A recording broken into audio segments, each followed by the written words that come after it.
the first half. I'm not going to lie. Oh, could be Wayne. I think I got my swagger back. Oh. I love it, baby. Them orange britches. Something about them orange britches. Tennessee wins. By Tennessee, Jawan Jennings. Jennings makes the catch. Ball hit high in the air into right field. Going back is Sayre. And Tennessee can say hello, win column. A grand slam in the bottom of the ninth.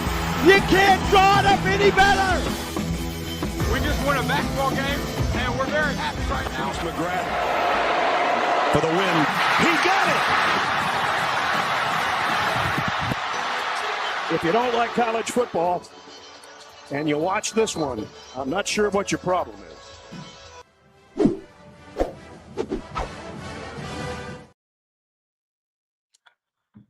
Reddit did to do, and welcome into More Important Issues. It is Sunday, November 30th. And I would like to say congratulations, hats off, kudos to the Pavia family and Vanderbilt. They have officially broken my spirits. And I knew it was possible. I did not know it would be in that fashion. I am embarrassed to put on orange and have walked into Neyland Stadium last night. That was nothing short of an embarrassing display of football for everyone involved in it last night. Yeah, I think we should have left with the rest of the team at halftime. I think that would have been, I don't know about better, but at least I didn't have to sit another 2 hours in that stadium and watch the bludgeoning that happened in the second half. Yeah. And if you were involved in any of the game planning, whether it be offensive or defensive game planning last night, you should seriously evaluate if you're in the right field, because I don't think it's stupidity landing. I think it's lack of fight. I think it's lack of effort, mental and physical effort. If I had to watch us run another offensive play from like a twins right with or twins to one side with a tight end, I was going to lose my mind. And the only difference would be we might transition, bring in motion our tight end and put him at H-back. That had to be 85% of our plays last night, offensive plays. Yeah, we just love invited pressure. We love doing that. We also love how everything seems to work, like that first couple drives with Braylon Staley involved. And then what happened to him? Was he even out there? Because I don't know. We didn't target him. We don't target Chris Brazel until we're looking for offense or for defensive PIs when they're not going to come because they told you they're not going to throw that flag. Yeah. In fact, the only thing they were going to throw a flag on the last play of the game, offensive play of the game, was ineligible receiver for him going out of bounds. One of the most frustrating parts seeing last night unfold, you would have thought we were the team with the playoffs on the line with everything to lose because we played so tight and so scared, and they attacked us all night and we let them. They played like there was nothing to lose. Yeah. And nothing. Okay, we won the turnover battle, and we only had 6 penalties in that game, and he scored 24 points. I mean, the defense was abysmal, but they've been abysmal all year. Scoring 24 points against a terrible Vanderbilt defense, it's beyond embarrassing. It's flat out pathetic. And it's the most impressive part about winning the turnover battle is you won the turnover battle by 2. You scored, which is something we haven't done. You scored 2 touchdowns off said turnovers, and we go and lose. So it's like all the things we're like, hey, if you fix this, you win. They said, nah, what if we just find a whole new heap of troubles for you to watch? Yeah. Because we'll answer those calls. I mean, we don't know what a quarterback spy is at all. What has happened, Caleb? There needs to be a study on our defensive pass rush. It was one of the best in the country, and it just ever since the Mississippi State game has been non-existent. Yeah, it's embarrassing that the one thing, if you had said we don't respect Pavia's arm, we're gonna challenge him as a runner all night. Okay, and he beat you with his arm. Okay. The one thing to respect about him is that the kid can run the football, and you didn't respect it at all. Or on third down to not. I mean, Eli Stowers is the only guy he's going to look for on third down. Hey, we'll let him be. We'll cover everybody else, but we're going to let Eli Stowers be wide ass open. It's crazy. I mean, yeah. Listen, $2.15 million is what Tim Banks is making. I mean, listen, your talent fee. There's your talent fee right there. Good God. Listen, Matthew. People on Banks fired. Does he coach the offense in the second half? The offense sucked. The defense was a team effort of piss poor effort. Yeah, that was a team effort of let's get this season wrapped up with. They should have gone 5-7 because they're gonna have to find themselves practicing for a few more weeks to play in some meaningless bowl game. Mm-hmm. Yeah, sure. It wasn't all Tim Banks last night, but if you watch that game plan and thought, I don't think Joey Aguilar mentioned that maybe we need to practice more seriously. I don't think we game planned for Vanderbilt at all. That looked like we went out and played an FCS team and just ran our base defense all night. We didn't know who was playing quarterback. We didn't watch a single film study on him. We didn't run a single defensive play or set for him, designed for him. I mean, it took us 2 quarters to figure out, hey, when they send somebody in motion, they might be doing something with him. And that's another, like they challenged. We didn't challenge their defense at all. We let them put 8 guys at the line of scrimmage, and that we let them do it all night. We never punished them for it one time. We've got a freak of an athlete at tight end, and they left the seam open for the majority of the night. Never once even tried to punish him for him. They finally stopped backing that backer off because they saw we weren't going to do it. Yeah, I mean that's another thing like this. If you don't have a quarterback that teams can, have to respect, like no one respects Joey's legs at all. And it's very obvious because they can sit there and play that, we'll move everybody up and we'll just back them out and kind of confuse him a little bit. That way he has to pick run or pass. There's no threat of a third option. And that's with his legs. And Vanderbilt had it all night long. If you're going to cover everybody, Diego's gone. Yeah. Or we can just hand it off to Alexander and he's going to get 5-6 yards of carry or bust one where, we have no sense of any kind of rush lanes or anything. Yeah. And my God, it was Caleb, we can't beat a block. No one on that defense can beat a block.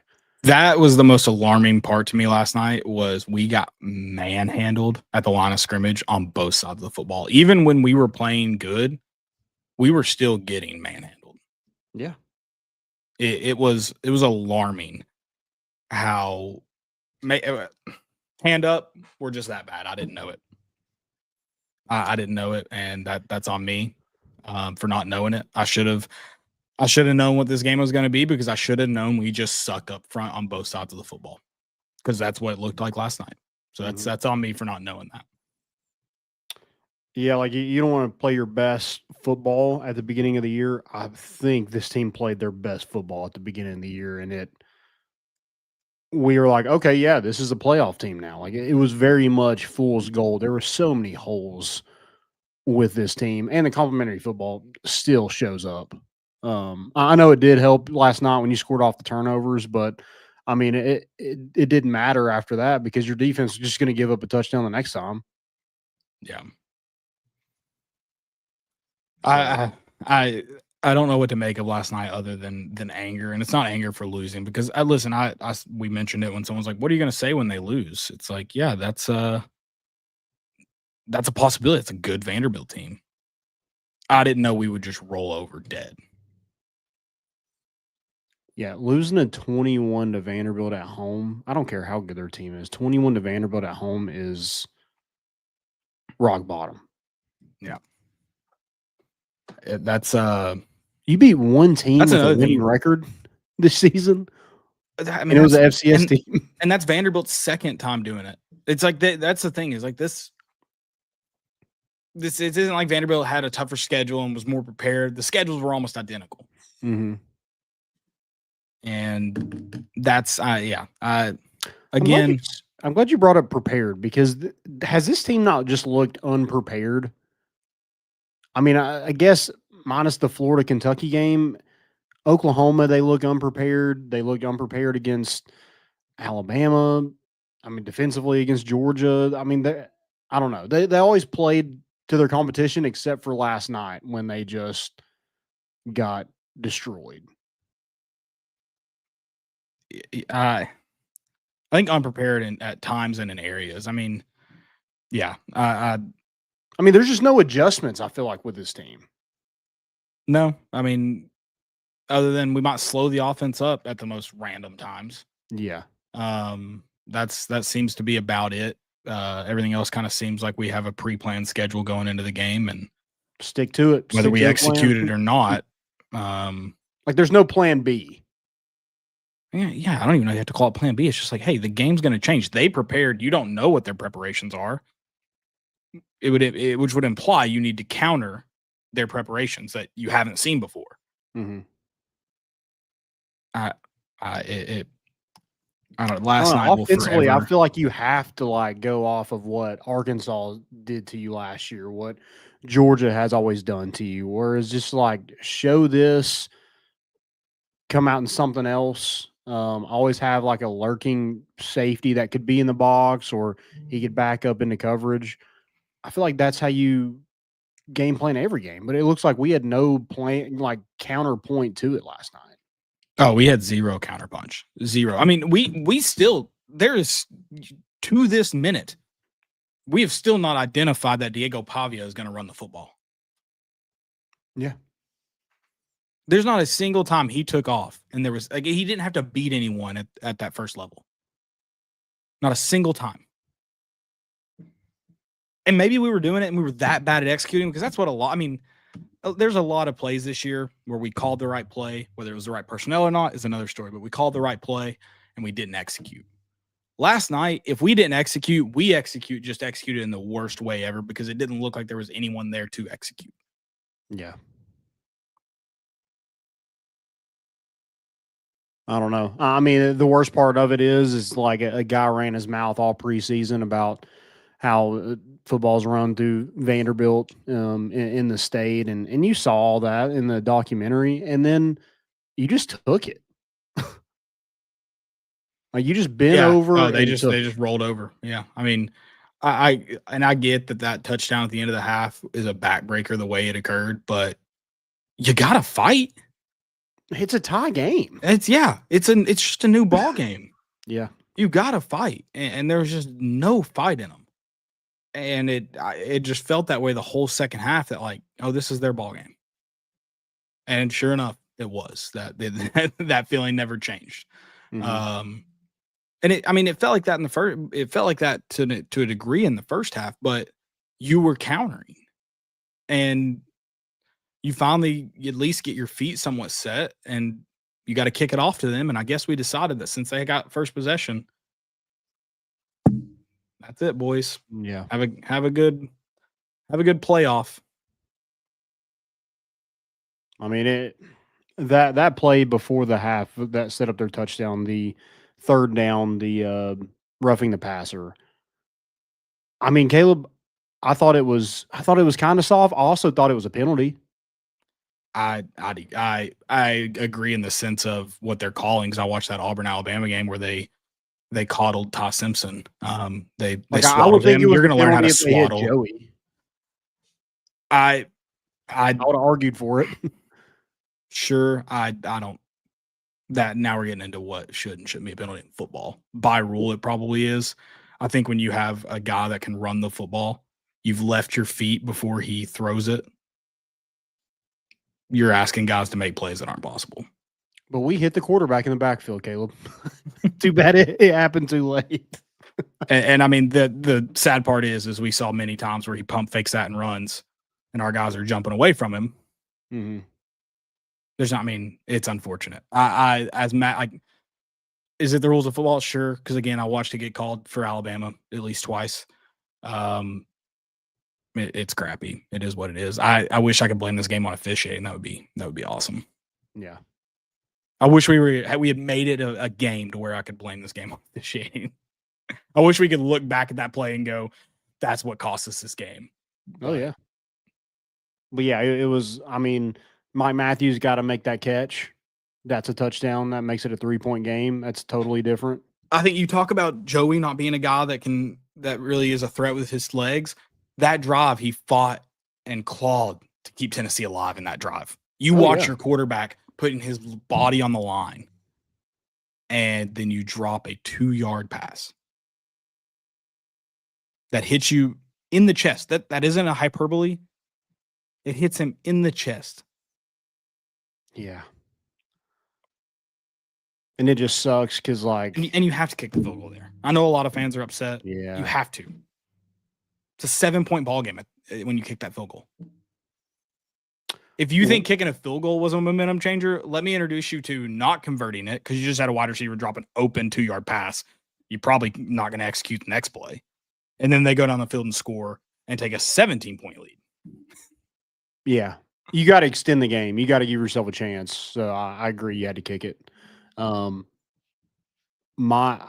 do have an issue with, I mean, what has happened to Josh Heupel and his, it's not that one. I think that was the right call, but his aggressiveness. Oh, zero. Like, again, that goes back to we were on our heels the whole game. We played, the game plan looked scared, and it was reflected in the team's play. It looked like we had just no desire. And it looked like we were scared to make a mistake. Yeah. Coach is scared, always get you beat. Always. Again, if I had to watch that formation one more time. And then I'm like, hey, you could easily put Ethan Davis in a seam route. He's going to gain 10, minimum of 10. Okay, what if we transition him to H-back? Well, in the second half, Deshaun Bishop had 6 carries. Insane, the way he was moving the football. Insane. I mean, I know it was 6 carries for 5 yards. I think one was a pretty big loss. But, I mean, you got to keep doing it. It was the only thing that was really giving you anything. You let him tee off on you well into the third quarter. And everybody knows the later it gets in a game, the better Deshaun Bishop gets. I don't know. I just thought that was incredibly dumb. Again, it's just kind of, hey, we got to throw it. That we got to do it. We're behind. You're fine. You freak out, and I mean, it showed. It showed with that draw by Mike Matthews. It just felt like the pressure was too much for this football team every single time. It was that way against Georgia on 4th down. It was that way against Alabama when you're right at the goal line. You throw a pick 6. It was the 4th down against Oklahoma. It just every time it was, hey, we just need to convert this one thing. Tennessee was just a day late and a dollar short. Yep. I mean, that was, again, just and we're going to get into changes at some point, and I don't know if that's what Matthew is alluding to, changing Heupel or both coordinators or no coordinator. I don't know what he's alluding to exactly. I don't think there's anything that will fix it next year, especially considering the schedule you have, because you are depleted in the secondary rather than trying to respond to that this year and load up and maybe have some guys you can make projects out of. You're just depleted. Anybody bringing in, unless you bring in absolute studs at just about every position in the secondary because of what you're losing to the draft, it's going to be the same fight. And then what are you going to do in pass rush? Your best pass rushers, who weren't that good in the late season, are gone. The interior is going to be really interesting to see what kind of movement happens, whether it be portal or just done. You do have some graduating. It's going to be a big question mark on defense. Then you look at the offense side of the ball. You're losing one of your best receivers, if not your best receiver. Your quarterback is either going to be a true freshman or a redshirt freshman that, again, the coaching staff can't have faith in. They haven't seen him play in a game, either of them. Yeah. And they're going to go get a guy out of a portal? Great. But all we've heard is how hard this offense is to operate in year 1. I'd love to see Joey in year 2. It was Hendon Hooker in year 2 that looked better. we're not going to get yet again a year 2 guy. It's another one and done. And I get this season, like that is a whole another argument, like whatever. I'm not placing that blame entirely on Heupel and his staff because it is what it is. You did what you had to do. But looking at it next year, I don't think that problem gets better with any coaching change. Yeah. Unless Joey gets another year. But then again, like. And even then, are you going to trust him? Because you didn't show it this year. Yeah. Or like, I mean, are you going to be okay with, is George McIntyre okay with that? Is Faison Brandon okay with that? Because, I mean, those are guys they're investments. Like, I mean, all these guys on your roster is an investment that, I mean, you have to show, are you willing to lose that or not? And you got to figure it out because it has to get better. Because it wasn't good enough this year. And you've seen a lot of teams across, I mean, we're going to talk about the madness across college football and coaching searches and everything. Teams aren't just waiting around for things to get fixed. If you're waiting around for things to get fixed, you might as well just start all the way over. Yeah, and I if you want Heupel gone, I can't defend that today. I was way too angry and sad in the stands last night to even attempt to defend it. If I have a defense of it, I do not tonight. But losing a coach in this carousel currently would be awful. And listen, there may be somebody out there to go and get potentially. It would not be fun to lose a coach in this cycle. Mm-hmm. I mean, look at Auburn. Yeah. I mean, I like Alex Golish, but I think that was probably a reach, in my opinion, for a program that should be good. Yeah, I mean, they had a chance to beat Alabama. Probably so, but I mean, that's the same thing. Like, Florida is going to be a reach. Auburn, oh, yeah. I mean, Arkansas, they did the same thing they did with Billy Napier. Unless Penn State can go out and poach someone, whether that be Heupel or not. If you want to, I mean, I guess you call that poaching. It's going to be a reach, more than likely. So, yeah, it would not be fun. And I don't know if we'll find out. Lane Kiffin may be in the mix for the next cycle, and he may create havoc again. Yeah. But this cycle with all of the open positions. I mean, listen, Coastal Carolina opened one up. I don't want to compete with them for a coach. But yeah, this would not be a fun cycle to be in that mix. Yeah. Agreed. Yeah, and like, I mean, this is year 5 under Josh Heupel. Like, I mean, it's again, he's got to make some changes because like it's his fault. It comes down on him. Like, he is the head coach, and the defense. Like, I think he has to make a change at defense. Like, we've had one good year defensively, and luckily that defense is good enough to get us to a playoff. After that, I mean, it's just been the Achilles heel of this football team. Sure. He's got to make a change there. And I know like his offense is his thing, but he's the head coach. So defense also is his thing, whether he likes it or not. So he gets the blame for that. I just want to know where the aggressive Tim Banks went. Like, we never felt aggressive on defense a single time last night. No. And if you lose being aggressive, the guy just beats you, whatever. When you sit back and just invite them in, it is, I mean. We bring our linebackers up to the line, and if they're blitzing, they're going exactly where they're lined up. There's no like. I think we stunted one time, and it was against Syracuse in like the third play of the game. Yeah. And everybody's like, oh my God, look at this new wrinkle. And then we never saw it again. It's like a trick play against one of those FCS teams that we usually do, and then we never see it again. And I want to know what happened to our linebackers as a whole, because last night, Jeremiah Thielander was your best linebacker, in my opinion. We looked the most organized when he was on the field. Mm-hmm. I'm actually going to look at his grade, see if how it graded out. But man, last night I'm thinking you better keep him on the field because it's going to be bad no matter what at this point. Yeah. He graded out, Jaden Berlotti graded out better, but he only played 16 snaps. And then after that, it was Thielander. And I just don't get that. I mean, I understand Thielander and Carter are your guys, but I feel like matchup-wise, and if Pavia is running all over you, why is Berlotti not in the game to try to spy that? Like, that's what I would have him do. I mean, sure. I thought we looked – anytime Thielander was off the field, I thought we looked even more lost than with him on the field. Sure. Well, I mean, Edwin Spillman played quite a bit. I don't know. I mean, the defense as a And whole. he graded out bad. Horrible. He looked bad. Spillman. I thought he looked bad last night. His grade reflects the same feeling. Yeah. I mean, it was just second he graded level out 22 out of 24 offensive or defensive players that we played last night. Arion Carter graded out 23 of 24 defensive players. I'll let you guess who graded out 24th. It shouldn't be hard. Andre Turrentine. How could you have ever guessed that? I mean, that's crazy. On senior not. Yeah. I mean, third level guys. I thought Arion Carter and Edwin Spillman looked bad last night. Part of that is because they let Diego Pavia run for 165 yards. Credit to Arion Carter, he ran him down on his 60-yard run, I guess. And Alexander rushed for 115. He averaged 11.5 yards per carry. I mean, they've been bad against the run all year long, but I mean, you have to have some guys. Like, I think Dominique Bailey is way too small to be playing defensive tackle.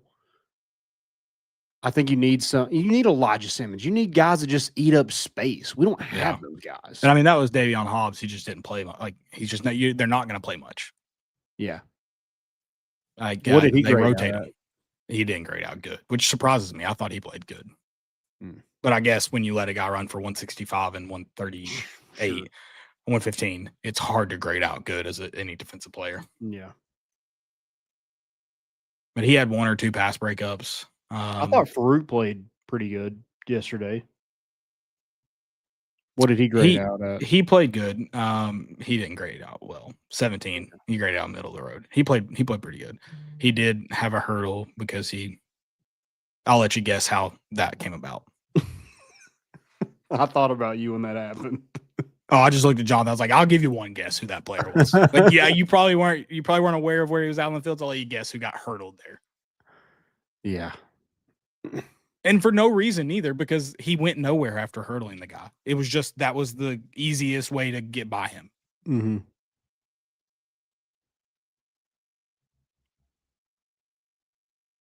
No, your D-line is probably not going to improve if you lose Garner. Yeah, I think we've found out this year is much more of a personnel issue looking back at previous years. Now, my question is, how does it get better next year? That's a big question. But Garner, that has been the most consistent part of Tennessee's defense until this year. And it probably still is this year. It's probably still is the most consistent part.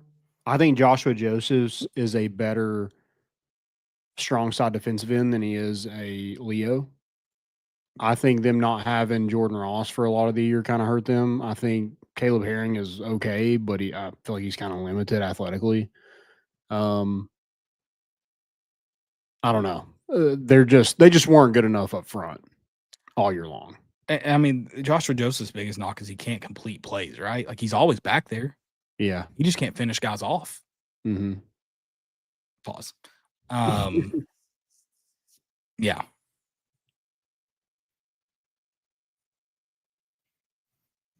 Devin asks, have you guys heard anything about CJH being linked to Penn State job? Nothing except you saw some odds come out, which I don't know what that means. Eli Drinkowitz was like a favorite to be at Florida.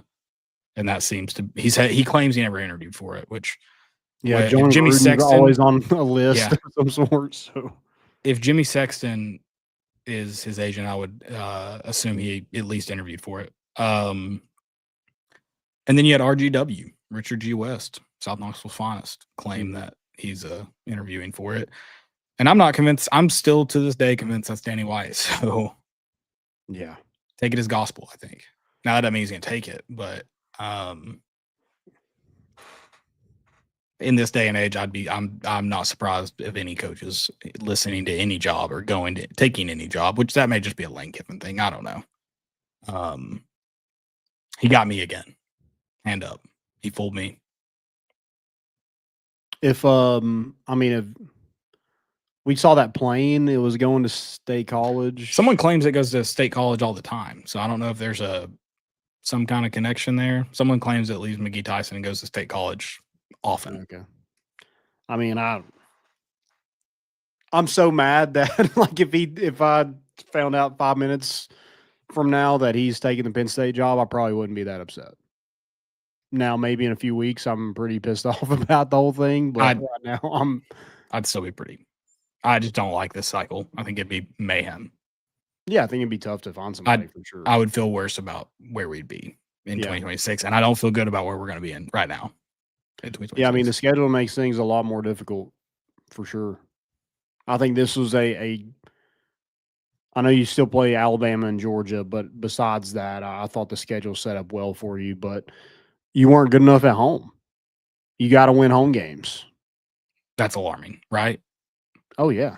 Georgia was okay. You've lost them at home before. Sure. The other two are alarming, especially in the way this one happened, right? Yeah, you can't lose both of them. If you lose one by like you mentioned, Georgia is like, that game probably should have won either way, but getting beat by 21 at home, that is alarming. Which is why I said that last Sunday. I was like, the reason I put this one like need to win is because it's at home. Yeah. Because not that it was a winnable game, but not that it was like it wasn't Florida winnable where you should win. But it was at home in a winnable game. You need to go win it. You need to find a way. You need to game plan and prepare to make sure you win that game. That's another thing. It's the last game of the season. Can't hold anything back. Yeah. I mean, what are we doing? And then, on paper, it's like you have more resources. You have a lot better roster on paper than Vanderbilt. That can't happen. Maybe we shouldn't have released Boo Carter. Is that we lost the edge? They had the craziest mom in the stands. Is that I think it's anybody who makes it publicly that they want more NIL money? I think we just go ahead and see it hit the road. Bye. I probably agree with that at this point. Because Mike Matthews had a good year. That's going to be remembered though. That one's going to be remembered. Yeah. Ricky Gibson played 5 snaps, and then he no longer played this year. Boo Carter gone, Nico gone. So I just feel like if it's released publicly that people want more money, I think it's not going to work out. More than likely not. Yeah. We have learned more than likely not. What's your biggest change that you need to see?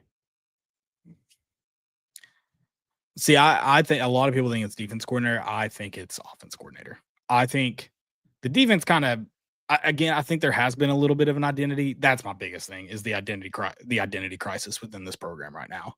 I can't tell you what our offense or our defense wants to do at any given moment. Mm-hmm.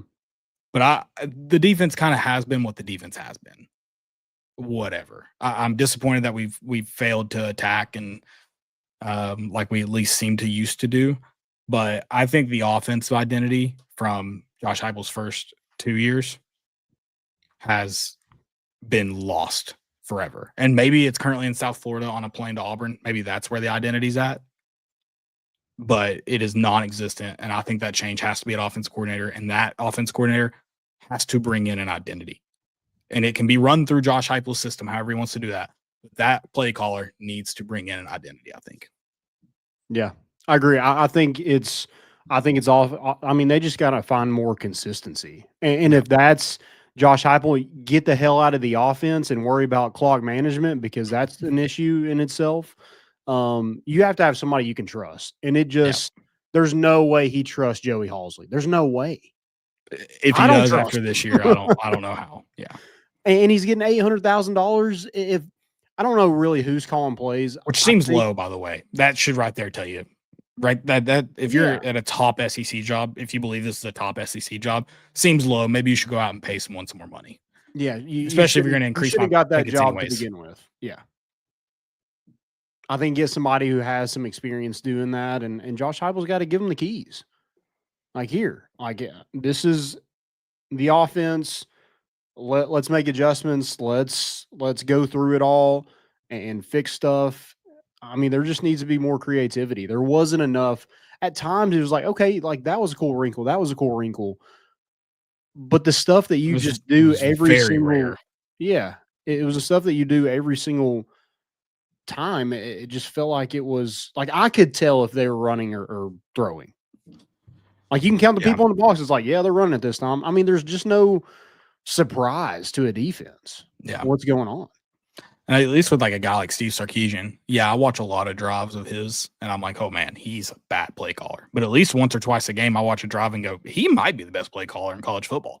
Yeah, because they throw a lot of stuff at you. They move guys around pre-snap. I mean, how many times we rarely move guys around pre-snap? I don't think we did, other than again moving Ethan Davis into the backfield or moving Deshaun Bishop in front of Aguilar. I don't think we pre-snap any pre-snap movement other than that. Yeah. The whole night. I just think there needs to be, like, in that, for it to work, I feel like you need a ton of athletes all over the field. And I think you had some good ones this year. You had them at every position. Yeah. Especially when Ethan Davis was a starter the last two games. But I feel like there needs to be you have to have a more dynamic running back paired with Deshaun Bishop. Somebody that can catch the football. I mean, we talk about drops of Mike Matthews. Good God, how many drops did our freaking running backs have this year? Oh, as a backfield. Too many. I'd like to see that. I mean, if it's not Joey Aguilar next year, somebody that can run. Please. I mean, Joe Milton was a statue. Nico, I don't know if he was scared to run or we were scared to run him. Hendon Hooker were just like, yeah, go out there and ball out. Yeah. Whatever. I just think, and that's how Diego plays. He's going to sell out. And there wasn't enough on this team and I think that goes to effort, like you mentioned, and that falls on the coaches. That's probably the worst prepared game I've seen in the Josh Heupel era, and it's year 5. Yep. You either do that in year 1 or that's usually on your way out. You see that kind of performance. Also taking 2 freaking timeouts to halftime is so frustrating. Well, it looked like it was going to work out because they ran out. Yeah. And it looked like they weren't going to have time to run a field goal unit out there or anything. And we bent and broke. Yeah.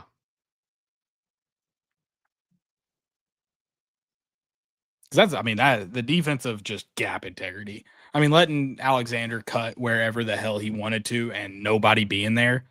The original hole wasn't there. There was a hole there. Well, it was like, if they got past the first level, ain't nobody running him down. I mean, no one's going to try to get in his way, and you have somebody just – that's another thing. Tyree West is one of the best at, like, running people down and being athletic up front. Why is he not playing more snaps? I think he graded out pretty good. Yeah, he did. How many snaps did he have? 24. Not enough. Yeah.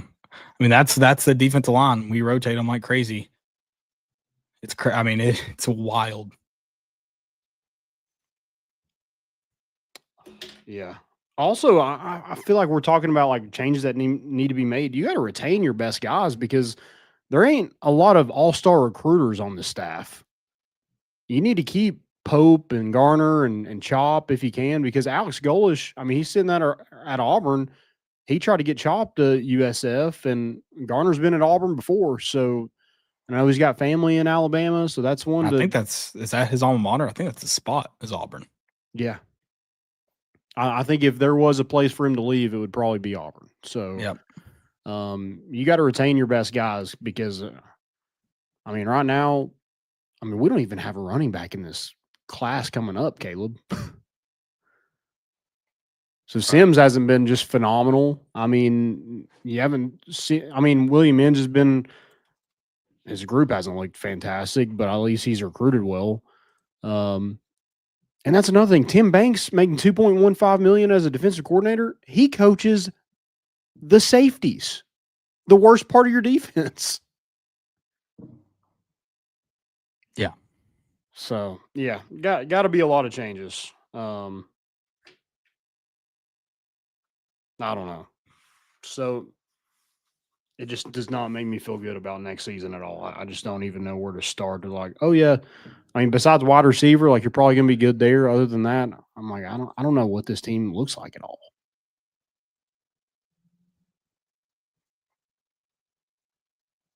Yep.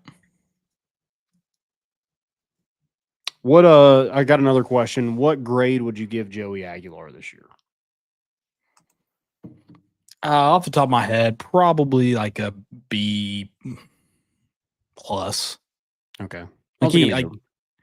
He did a lot with a little, and to come in as late as he did. I mean, it's hard to go A because of the way the season turned out, but definitely a higher grade than you might think. I was thinking B. I mean, I think he was I think he was just limited. I don't think he was in this. If Nico left and you kind of had the whole like portal window to get a quarterback, Tennessee wouldn't have come after Joey Aguilar, in my opinion. Like that wouldn't have been like top 5 on their list probably.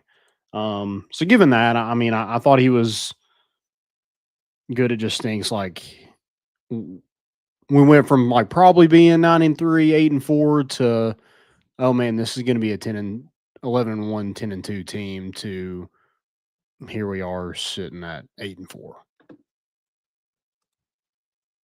So I would say B, I guess.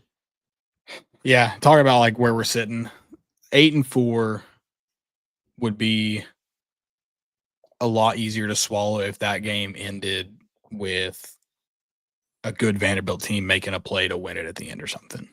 Or a tight ball game. 42. Yeah, like it ends in a fight. Yeah. I could have accepted. I would have been upset because of how, who you lost to. I wouldn't be sitting here just going, you rolled over and you were unprepared. And that's unacceptable. There might have been some other plays that I'm thinking, how do you do that? But I'm not thinking it's the whole game. It's the whole game plan that occurred. Yeah.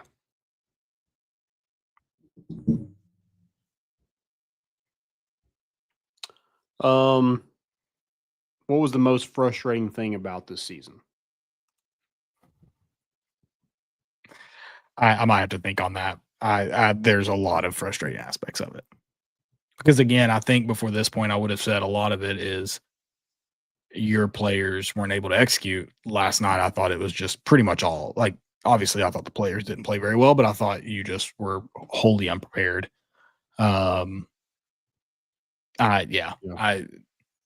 Biggest thing I think I could think of right now is not addressing those exiting the portal in the secondary. I think is one of the more alarming ones right now. This might be a broad statement, but not being able to play a full 60-minute football game. Yeah. I mean, why can we not put that together at all? In year 5. Yeah. In year 5. Yeah. Why do we go through these where we get outscored? I mean, what was it? Was it 24-3 in the second half last night? I think is what it was. 24-3. That sounds right off the top of my head. Yeah. Yeah. 24-3. That's terrible. Year 5. Year 5. Hey, good news. We're building a new section for the fans. Well, not you fans, but fans that'll pay us a lot of money. We're building a brand new section. You're going to love it.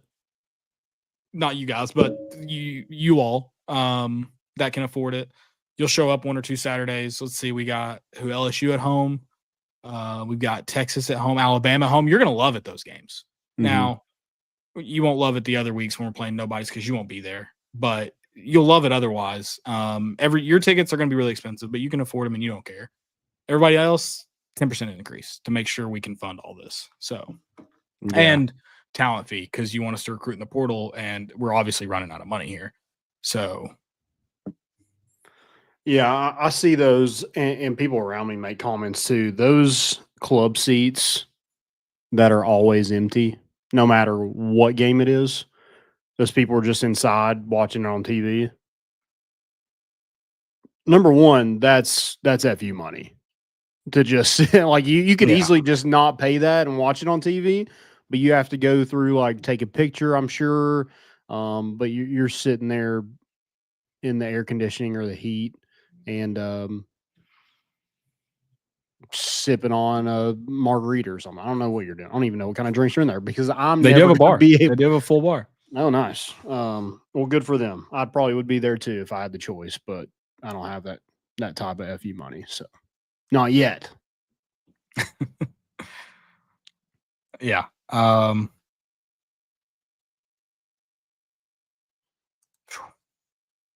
Tough, man. Also, star position that needs to be addressed. I mean, we were talking about safeties a lot and secondary in general. Just cut it. Just go to 3 linebackers. I mean, that star position did nothing for you this year. Yeah. So just let's go back to a classic 4-3 defense, huh?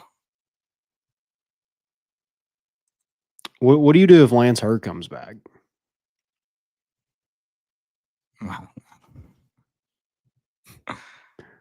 Because somebody asked me that. They're like, are you going to move? Because David Sanders wants to play left tackle. Are you going to move? Are you going to keep it the way that it was this year? Probably so. I mean, right? It's not like he just flat out earned the right to choose where he wants to play. Yeah. I guess. But, I mean, I guess you have a competition. Like, who is your best That's fine tackle? Too, yeah. I don't know. That's kind of the least. Somebody asked me, and I was like, I don't care. Somebody who's blocking better. I mean, right now it's not David Sanders because I mean he got our quarterback lit up. Was it at Florida? Is that where the fumble came? Oklahoma. Yeah. Can't happen. Something to monitor here, Landon, in the coaching carousel. RGW tweeted that Mark Stoops has been fired. Okay. Also, about time. Tell me this isn't true. His all-time record at Kentucky is 82-79. That it sounds accurate, but that can't be accurate, correct? Yeah. I've got to look this up. I know he's had a lot of bad seasons, but he's had a lot of 10-win seasons. Has he had that many bad seasons?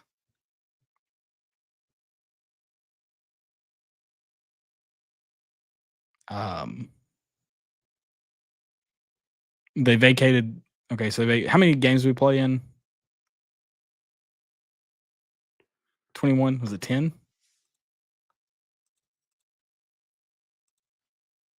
Because according to Wikipedia, he's 62-80 all time, with 7 vacated wins in 21.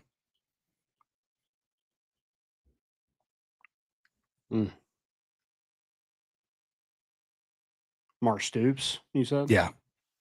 Oh.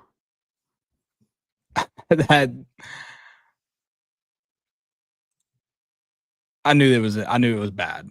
I did not know it was that bad. I mean, kind of like you said, like who the hell are they going to get? Oh, I think this is going to be a very interesting cycle for them. It seems so. I saw a report that Pete Golding is going to be not only the interim, he is going to be the coach next year. Is that true? Is that accurate? What? That he's not only going to be the interim, he's going to be the coach. Golding? Yeah. Yeah. They announced he's going to be the coach. Yeah. Not just the interim, the head coach next year. Yeah. Wouldn't you want to see just how the playoff plays out? I guess they didn't want all their players just dip in the portal. I don't know. I mean, this is just something that, like, hopefully we never have to experience. Actually, being 11-1 and having to experience that, probably take it. Right. Also, by the way, he is 82-80 with 10 wins vacated in 21. So he is below 500 as head coach at Kentucky. Nice. With the vacated wins. Killing it. At least we'll have, Austin White might be happy tonight if he's right.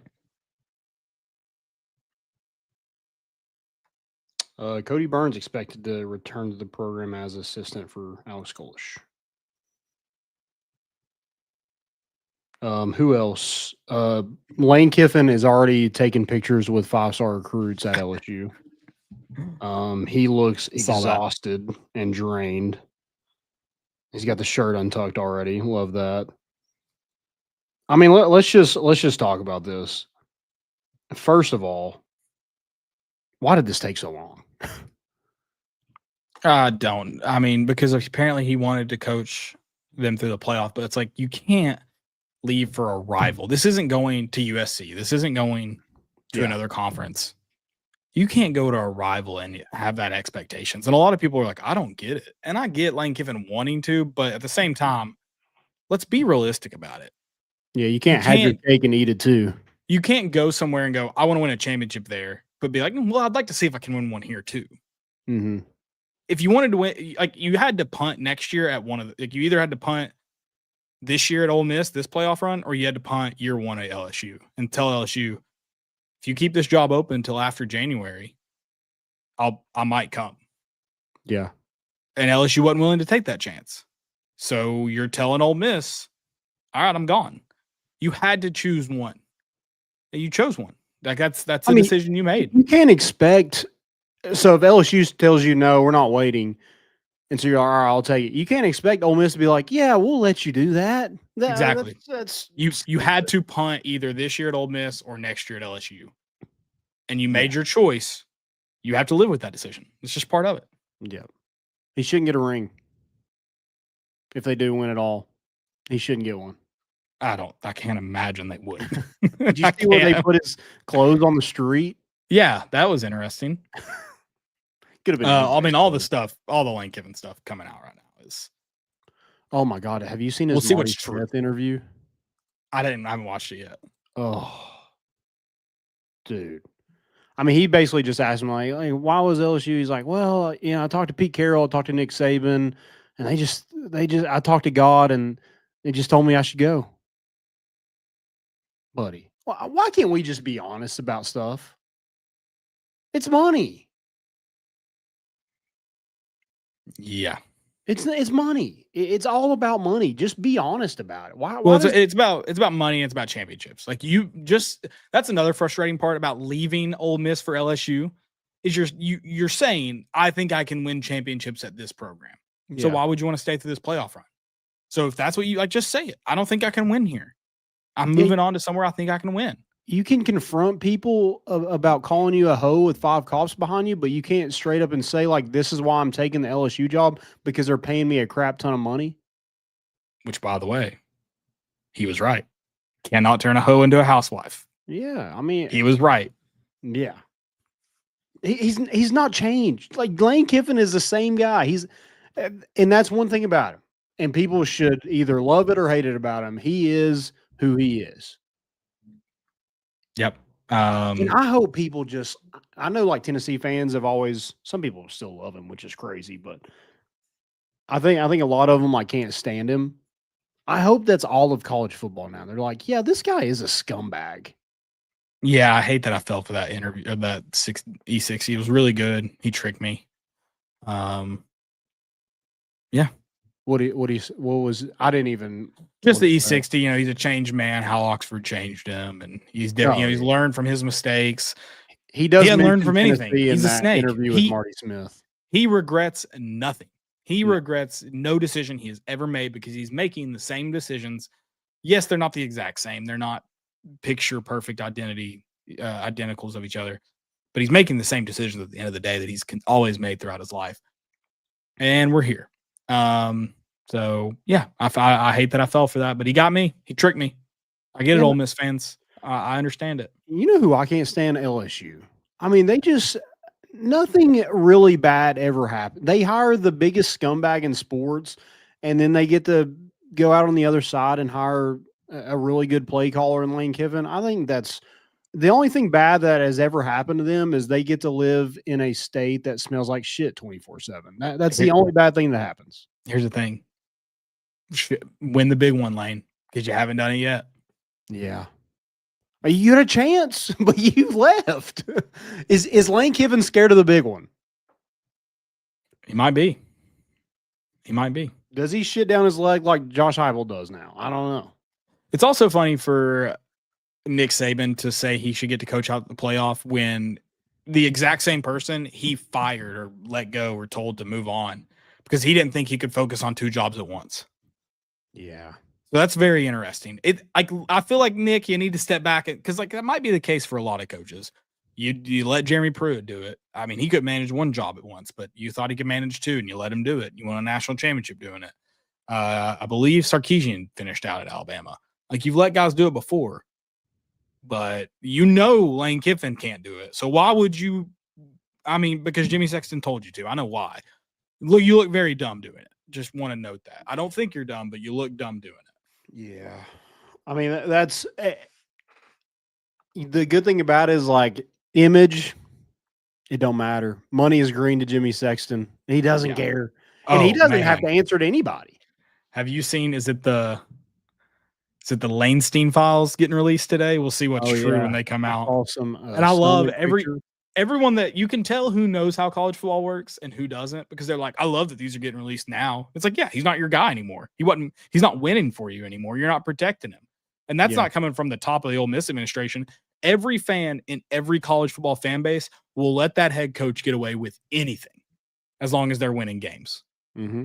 The moment they're not winning games or the moment they're gone, every bit of dirt they have on you, whether it's real, whether it means anything, they're dropping it. So we're going to find out Whit Weeks and Lane Kiffin's daughter having a baby this week. Is that what we're going to find out? I'm going to guess that one's not real. But maybe honestly, that's why. Well, I guess it wouldn't. It more makes sense. I think Whit Weeks has to transfer to Ole Miss instead of Lane Kiffin going to LSU. But I think that's the funniest part is his daughter apparently is the reason he didn't go to Auburn last time. And now his daughter gets a boyfriend at another school, and now he's going to that school. Yeah. I don't know. Yeah, very interesting.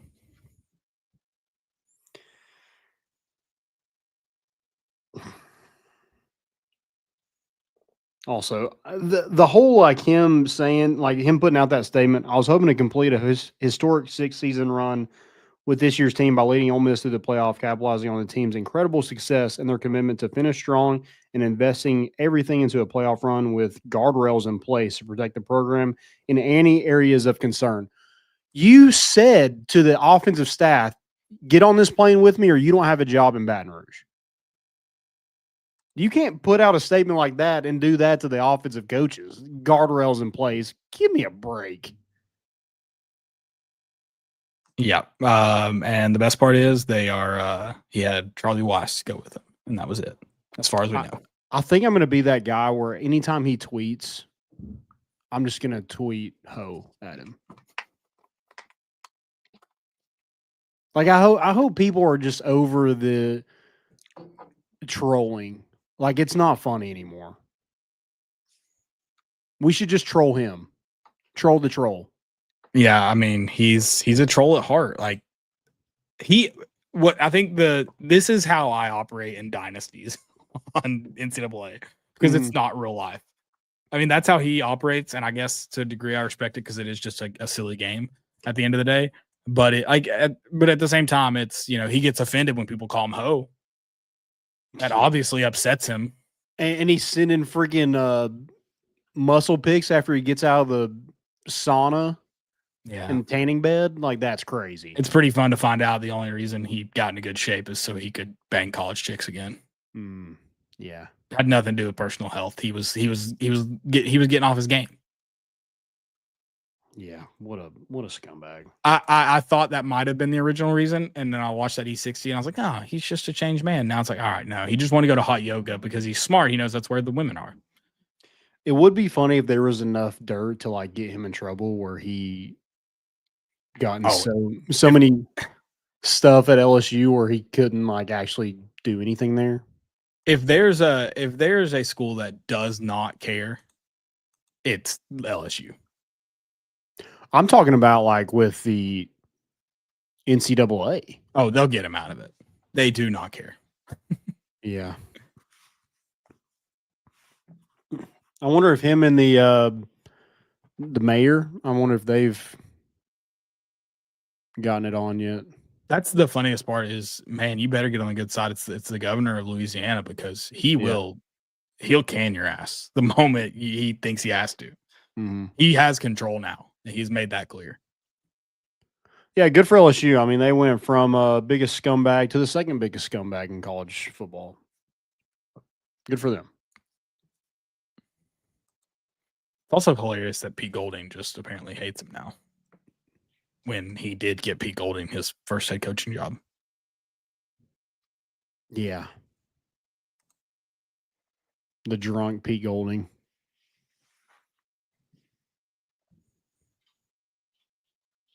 I don't know. I mean, I don't know what else Ole Miss is really going to do, coaching-wise, this cycle. I mean, I guess I don't know what his deal looks like. I guess that's something. Are they giving him a 7-year deal, or are they going to give him like 1?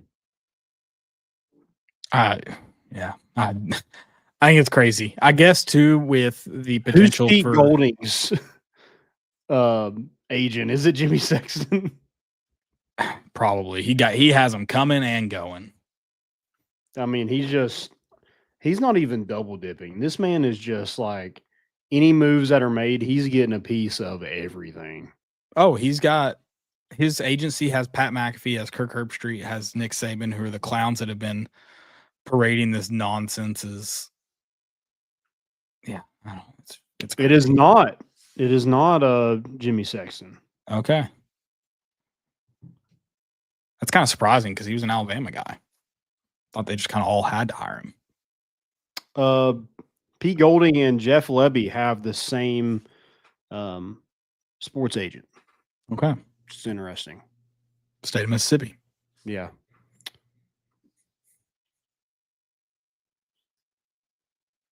Yeah, Jimmy Sexton's like unloading on some seafood buffet right now. I mean, he's going crazy. Is he bringing Orgeron in?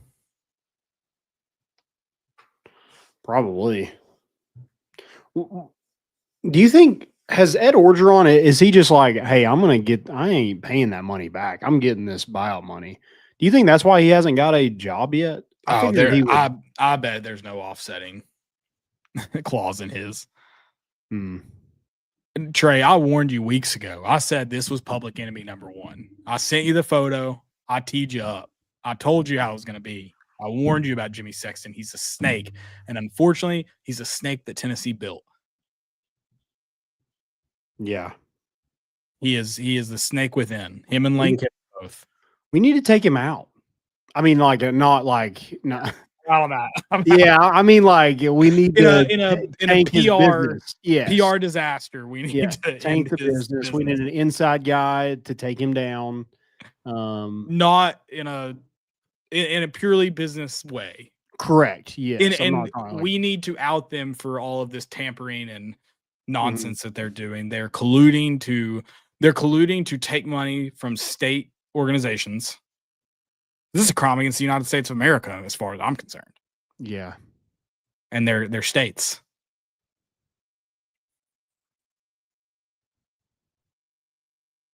Yeah. I mean, Jimmy Sexton might be more powerful than the president of the United States. And I mean, he's definitely more powerful than Greg Sankey.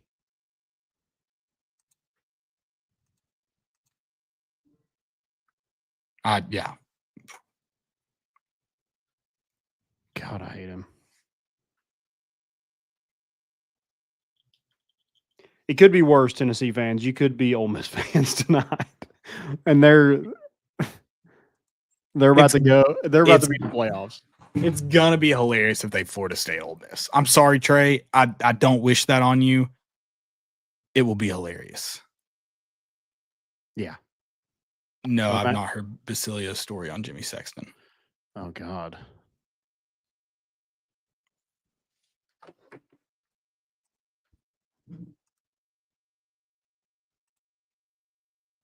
I mean, we talk about like health, like Lane Kiffin's health was trying to get in shape to get with co-eds. I think Jimmy Sexton, like, I mean, if you want to enjoy all this money that you're making, he has lost some weight. I'm going to continue tweeting out the fat pictures of him, but he has lost some weight, unfortunately. Has he? Okay. Yeah. Good for him.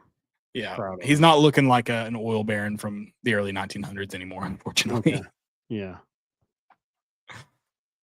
Oh. Whoever's running our Twitter tonight, I love that we just tweeted collusion, all caps. Was that you or is that Joey? That's Joey. I love that. Just collusion. It's kind of like Michael Scott declaring bankruptcy. We just declare. We have no proof, but we're just declaring collusion. Yes. Monty asked, what are your thoughts on Golish to Auburn? I mean, I'm kind of nervous about it, to be honest. I think Alex Golish is a good coach. But there was it's kind of the same thing with Josh Heupel. Like the UCF people couldn't wait for Josh Heupel to leave. And it was the same thing with USF people with Alex Golish. They're like, which is dumb. Yeah. It's so dumb. Yeah. I don't know. I feel like it was sort of a reach for Auburn, but like Caleb said, I don't know who else you really get in this cycle. I mean, if you went Golish, I feel like you could have went with Gus Malzahn. Yeah. Just redid that again. Kevin Steele, we mentioned his name.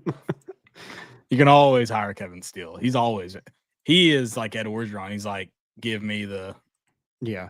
But I think for Golish, Auburn is a lot better job than Arkansas. So good on him for getting that one. Yeah. Arkansas hired the Memphis coach. He beat him this year. Yeah, that's insane. I don't know. That's not a good job. It's not. I mean, you might have a better chance of winning it at Memphis than you do at Arkansas. I mean, they've got the problem. It could be they need them not having Texas level money is because they haven't convinced the Tyson or Walmart people to truly care. The amount of money that Walmart and Tyson Chicken have is so stupid. It is ungodly. Mm-hmm. If you convince them to care, they would have the most NIL money of all time. Every dollar you spend at Walmart, if I was the owner of Walmart and I cared about my college football program, I would add in a service charge for NIL. Yeah, screw taxes, just NIL money. Yeah. And what are you going to do? Where are you going to go shop? Because they've taken over every small town in America. Yeah, they're the Dollar General. They're the original. Like they'll put that shit anywhere. Yeah. It's funny. We were passing by King Tut's, and Dad was like, "Wonder if they're gonna tear down King Tut's." I was like, "I don't know." He's like, "Well, they'll probably put a Dollar General there." Can I say it's probably the most redneck thing about me currently? There's a Dollar General right down like walking distance to my house. I get it. They have everything. Like why? And you don't have to go to Walmart. Yeah, it rocks. Mm-hmm. I'm a Dollar General fan, or just a dollar store in general fan. Okay, any dollar store, Family Dollar, Dollar Tree, not as good. Yeah, but Family Dollar, Dollar General, all those I'm in on. Keep putting them wherever because they rock. Yeah. Subway, they'll put a Subway wherever too. Yeah, Subways they used to be in a lot of Walmarts. I don't think that's the thing anymore, but yeah, they Arkansas should have the most FU money.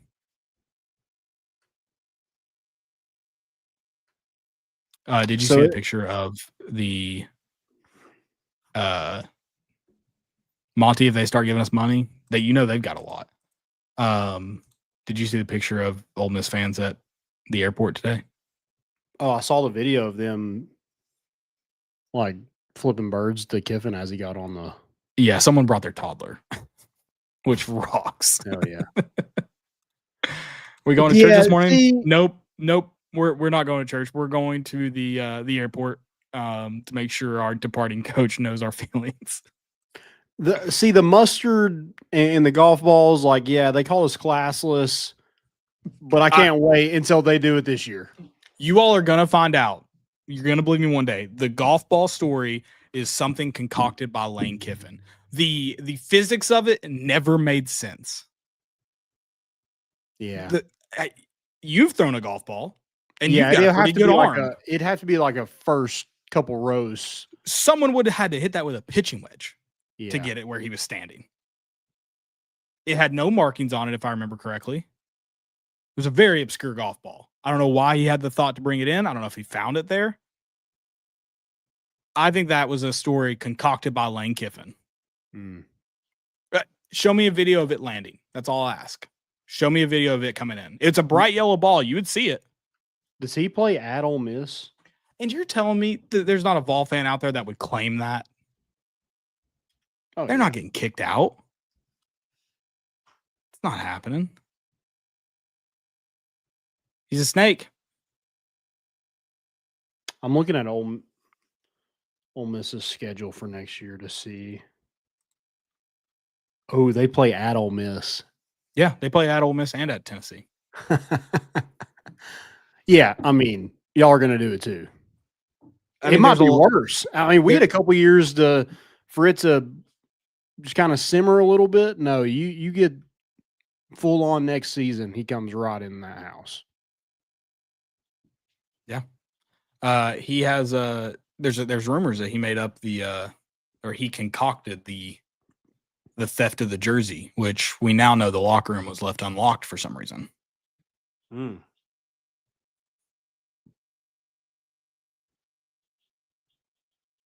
Oh, the Trinidad Chambliss. Mm-hmm. Probably trying to get him to go to LSU next year.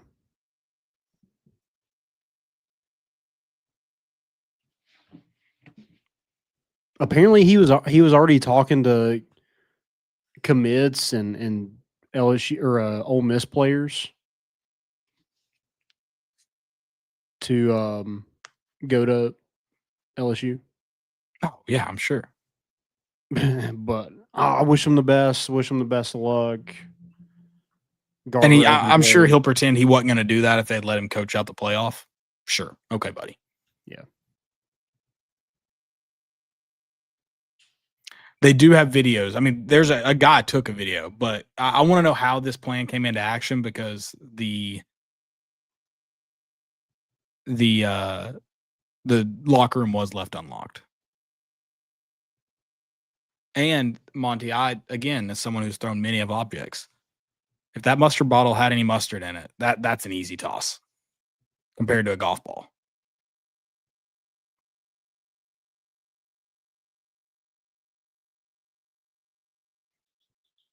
Also, like 90% of the trash thrown in that game did not make it to the field because it's impossible to throw stuff that far usually. Yeah. Without killing somebody. Well, no, I mean, it just most people, the average human can't throw it that far. Mm-hmm. It was all like you said, front row, like first 10 rows. I mean, it was like students. Yeah. There was some stuff that made it from the upper deck because those people have a better than average arm. They know the trajectory you need to throw it at. A lot of people are just throwing stuff. Did you see Pavia's brother get arrested? Oh yeah, I watched it. Dude gets ripped from the crowd. Which they said it was. Good. They said it was because he was holding a flag up, which in my mind implies that it was Vanderbilt fans that asked them to stop because they were in the Vanderbilt section. So they're on the front row. Apparently they kept getting on the wall and they kept telling them to get down. Well, then apparently there was a flag and apparently it was being waved at a security guard. I don't know. I'll get the whole story probably tomorrow, but the guy that I work with him, he actually so they go up to try to get him. Well, he takes his hat off, gives it to somebody and tries to go up further in the section. Well, then they go around and they just he tries to act like it's somebody else and they just grab him and rip him down. He's wearing a Vanderbilt baseball jersey. Probably the only one there because it's a baseball jersey. Tim Corbin should be so proud. Yeah. Hey, he was wearing the American flag one. So, I mean, you got to listen to blue. You got to listen to blue at that point. You made your bed. Wasn't camo enough. Yeah. That was I mean, how do you get arrested at 2 football games that are in one season? That's incredible.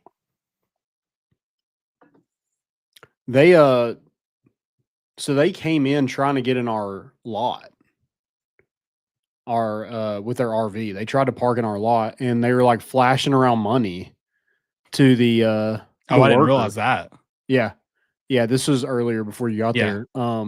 They tried to they're like, "Hey, can we park here?" And they're like, "No, these spots are already filled." And they're like, "We'll pay you double." And so then they like went down to the other lot that they're like, "Hey, can we like get in that way?" And I think they were trying to get them in there. But then they like drove away and then they went all the way around so where they could park their RV down below us. And I went up to the worker and I was like, "Hey, did they ask to come in here?" Like, yeah. He's like, one of them was really drunk. The one driving wasn't, but he was trying to get in here and he was like flashing around money at me, like trying to get in here. And I was like, "That's Diego Pavia's family. It's a Vanderbilt quarterback." And he was like, "Oh, well, that makes sense of why they just had it just available, willing to spend whatever just for a parking spot." I didn't realize you knew that was them before they were out there. Yeah, well, I was walking back from the bathroom and I saw his brother. It was the guy who got arrested. Driving? Yeah. Oh, so he was probably drunk then. Probably. But the guy said he wasn't the one that was drunk. It was the other one. But they said very intoxicated, 3 p.m. game. I'm thinking he started real early. Probably. Yeah. Because he was arrested before probably 6 o'clock. Yeah. Because it was in the first half, correct? Mm-hmm. So well before 6 o'clock. Mm-hmm. Yeah. But yeah, they were talking about fans complaining about the flag, and Vanderbilt fans were upset because they thought Tennessee fans were complaining. I'm like, that would imply that a Vanderbilt fan complained. Yeah, I think it was between them and the security guards right there at the wall was the issue. Yeah, I hope they had fun. I hope the bailing him out of jail this morning was good. Yeah, there's nothing like beating Tennessee and then, hey, by the way, your brother got arrested again. God dang it. I mean, what a circus. But guys, go check out our good friends at Hovey Dry Goods, hoveydrygoods.com. Use promo code MORE for 15% off that first purchase. Got great stuff over there right now. Also got a couple Hovey Dry Goods hats. Let me grab those real quick.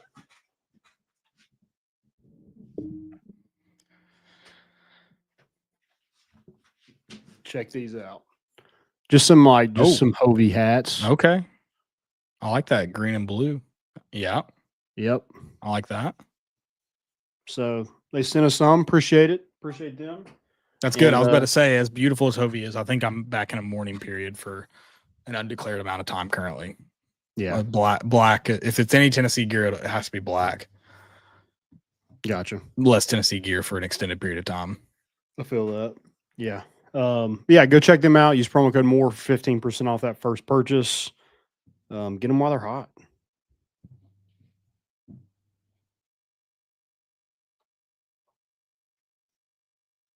All right. Some college football, not about the coaching search. Does Vanderbilt get in the playoff? I would think so. Yeah. I think they don't.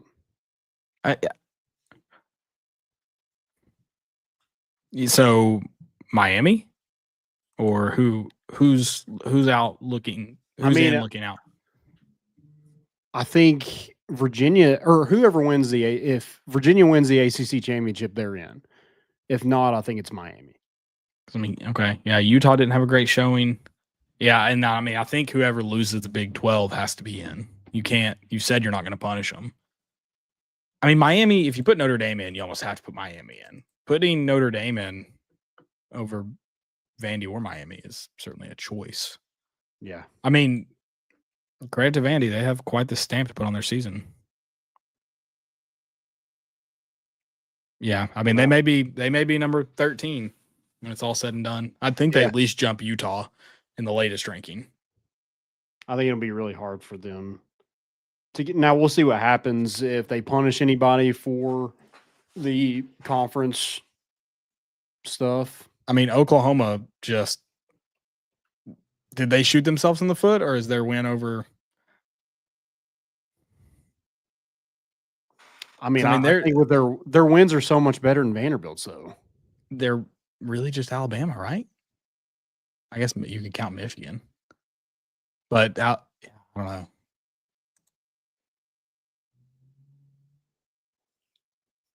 I don't know. Because they lost to Texas. They got beat bad by Texas, but that was John Mateer's first week back, so they probably get a pass for that one. I don't know.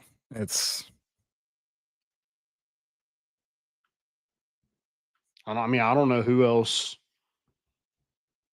Those are the only really toss-ups are Oklahoma, Notre Dame, and Miami, right? That they could possibly get in over. I just think with where you ranked Oklahoma already, yeah, can you really drop them back that much for a win? Well, they can. I guess, yeah. Will they? I don't think so. I also think Notre Dame's ranked way too high. Like they pigeonholed themselves where they would have to move them far back if certain teams were afforded the opportunity, but like Notre Dame should be. This goes back a couple weeks ago. I said Notre Dame should always be number 13, and they get in if other teams can't get in. Yeah, the fact that they're at number 9 and get to hang around there for no reason is incredibly stupid. Their best wins over USC this year and Pitt. Okay, cool. Yeah, not great football teams. I think Vanderbilt's going to be stuck right behind BYU. I think they were really hoping Oklahoma or Alabama were going to lose. Vanderbilt has better wins and just as good of losses as Notre Dame. Yeah, same I agree with that.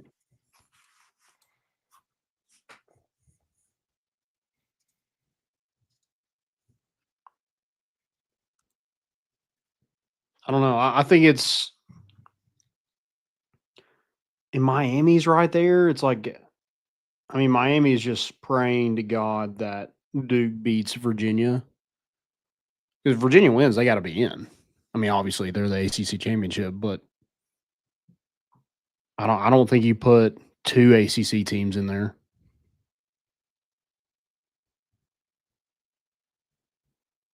Yeah.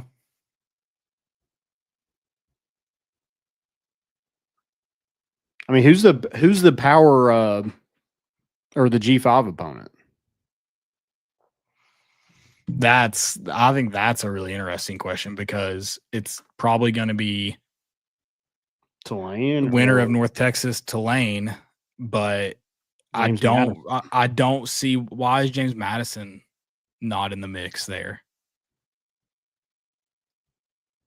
Yeah, I don't understand that one.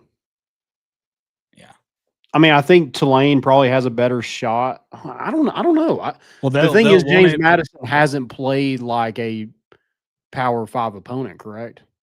I think they played one and lost. They also beat Washington State. But they just lost to Louisville, didn't they? James Madison. No, they lost to Louisville earlier in the year. Yeah, then that. Yeah, I was gonna say I think they played one and lost. But I mean, Tulane beat Duke. Yeah. But they lost to Ole Miss. They got the doors blown off of them by UTSA. But it'll be more than likely the winner of that North Texas Tulane game. But North Texas raises similar questions. Yeah, they're 11-1. They've lost to South Florida, and then they beat Washington State, and they haven't played a Power 5 opponent outside of Washington State's not one anymore. So they haven't played a Power 5 opponent. So again, I don't exactly understand why James Madison's so far out compared to those teams. Yeah.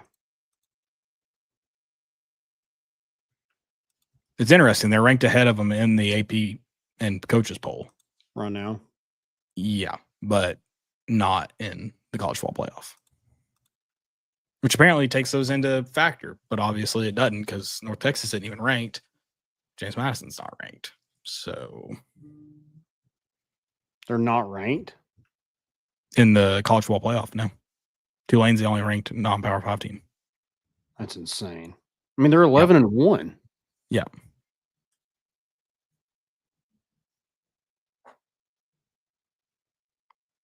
Yeah, if UVA loses to Duke, yeah, it's possible. I don't think so. I think they put Miami in. I think they would put Miami in at that point, yes. Yeah. But it is a real-world scenario.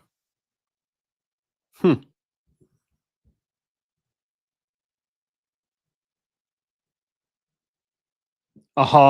Cat got by Pete Nokos. Yeah.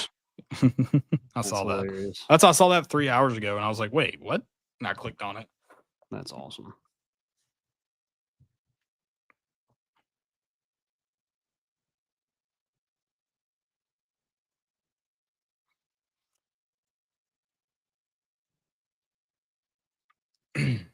All this, and how much longer are we expected to care about Tennessee athletics by Danny White? And can we please get an update on the waiting list, or the waiting list turned interest list? Yeah, we definitely need a numbers update on that. I'm serious. If my tickets if I hadn't had them, my family hadn't had them so long, I probably would give them up this year. Knowing what's coming next year, I probably would. That's the only thing keeping me around is history. Yeah. I think mine's just kind of scared to give them up because then you can't get them back, apparently. But you can't you can't get these tickets back. Yeah. Yeah. Yeah, that would suck. If I could just hey, I just want a year off. I want these seats back, but I just want a year off. See how that goes. And then I'll sign a long-term contract after that. But yeah, Rick Barnes, please save us. The Lady Vols are terrible. They don't look good at all. Hate that our baseball NIL money went to them. That's a joke, by the way. Please don't take that as anything. But yeah, hopefully basketball just gets us to it. Hopefully our baseball program's good, because right now it's like the football program seems to be going in the wrong direction, and they're entering an off season that they haven't experienced yet. Yep. Where there is not a lot of juice. A lot of changes need to be made. Roster overhaul. They're gonna deal with the NIL stuff again, I'm sure, with a lot of those players. So we'll see how it turns out. I don't know. It kind of goes to that point of is it better to focus on? Yeah, you want really good high school players, but is it almost better to try to get a 2 or 3 year guy out of the portal that has experience and can come in and play right away to fill a spot?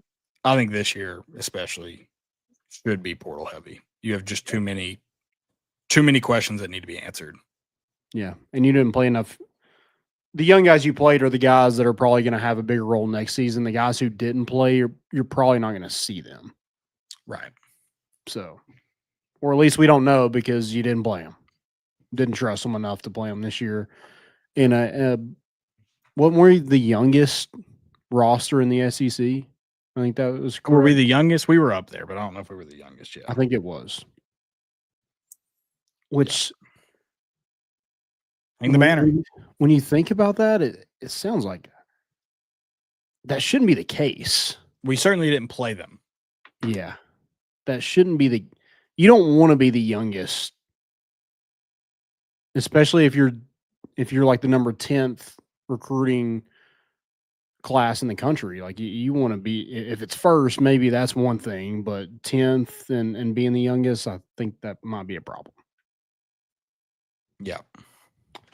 Anyway, Tennessee's back in action on Tuesday against Syracuse. They had a tight one with Houston. I think they got destroyed by Iowa State. Who else did they? I think they lost to another opponent. They lost to Kansas by 9. Yep. 11. 11. Yep. So a decent team, somebody that's competitive, somebody that has a pulse. So that'll be a tough game. And all right, Jeff Goodman, easy. Yeah, good God. Well, at least I'm not drunk trying to do an interview. I don't count that as I don't count that as a game. Yeah, maybe we should try that. Try to do a drunk interview on the show one day. We did try to do a drunk show. We did do. Had to delete it. It was rough. We were so drunk that we thought it'd be a great idea, but if you think it was the dark times in our defense. It was very early in this. It was our official Butch Jones send off, so it was only right that we were not. Yeah, we didn't have enough followers yet where we get canceled, so that was good. And it was so bad that drunkenly we realized it was so bad that we deleted it. Yeah, we didn't have it long enough for me to save it because I wanted to. I didn't want it posted on the internet, but I want to save it. Yeah. All right. Anything else before we get out of here? No, that'll be it for me tonight. I'm shocked I made it this long. I thought we were going to bring Trey on to just hear his misery. I was keeping that one in my back pocket. Just in case. Sounds like a good Thursday show. We just get a call from Trey while we're in studio. Okay. Like, what's your thoughts on this? Yeah. Keep it PG-13, please. Or don't. It's up to you. Yeah, maybe we should go not in studio Thursday and let him just unleash. Okay. Yeah, that's fine with me. Love that. All right, guys. Thank y'all so much for listening. So we're sorry. It's not our fault, but we are sorry. I hope you all have a great week. And we're bringing the boat in, and we out.